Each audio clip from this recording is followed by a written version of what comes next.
साधं वैकुण्ठं च जगामः दुर्लभं परमं धाम जरामृत्युहरं परम्।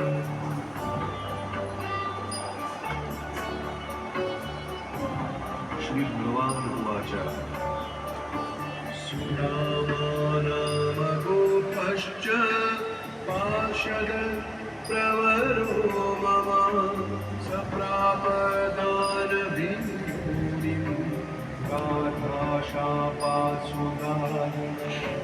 तं गच्छन्तं शपन्तं च उदन्तं मां प्रणम्य च पारायामास तुष्टा सा उदती कृपया पुनः आयास्यति क्षणार्धेन कृत्वा शापस्य पालनं सुदामस्त्वमिहागच्छेत्युक्त्वा सा च निवारिता सविग्रहानिस्तत्पत्न्या यत्र काले भविष्यति तत्रैव काले तन्मृत्युः इति दत्तो वरस्त्वया। श्री नारायण उवाच तं कृत्वा चित्ररणस्य सर्वभूतान्तं विज्ञापय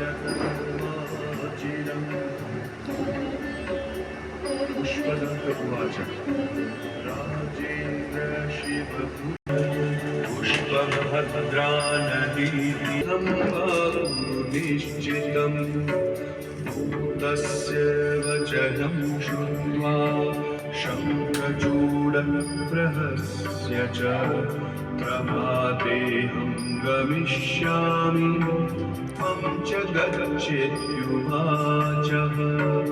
अथ भूते गते तत्र शङ्खचूडप्रतापवान् उवाच तुलसीं वातां गत्वाभ्यन्तरमेव च रणवातां च सा श्रुत्वा शुष्ककण्ठोष्ठतालुका उवाच मधुरं साधि हृदयेन विधूयका। तुलस्युवाच हे प्राणबन्धो हे नाथ तिष्ठ मे वक्षसि क्षणं हे प्राणाधिष्ठातृदेव रक्ष मे जीवितं क्षणं भुक्ष्वजन्म समासाद्य यन्मे मनसि वाञ्छितं पश्यामि त्वां सर्वं कर्मभोगनिबन्धनं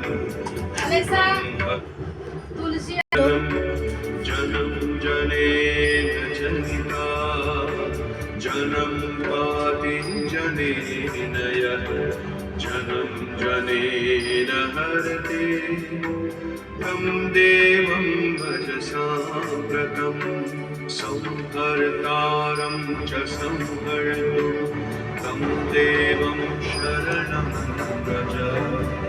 भूपाबन्धुश्च केशां वा सर्वबन्धुं भज प्रिये अहं को वाच त्वं का वा विधिना योजितः पुरा त्वया सार्धं कर्मणा च पुनस्तेन विभूजितः।